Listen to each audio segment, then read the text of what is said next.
Kral ara sıra berberini öldürür.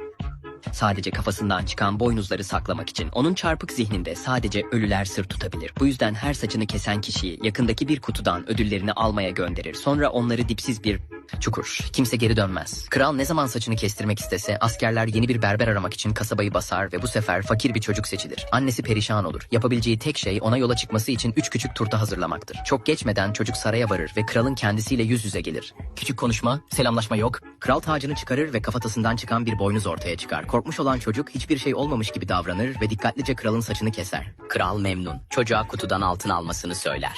Ama çocuk kutuyu açar açmaz. Bam! Kral onu içeri iter. Altın yok, sadece aşağıda öfkeli bir nehir olan karanlık bir çukur var. Çocuk sürüklenir ama mucizevi bir şekilde hayatta kalır. Gözlerini açtığında kemiklerle, yığınlarca kafatasıyla çevrilidir. Sonra kemiklerin altından bir ses gelir. Devasa bir antik yılan ortaya çıkar. Hızlı düşünerek Çocuk kuğusunu çalar.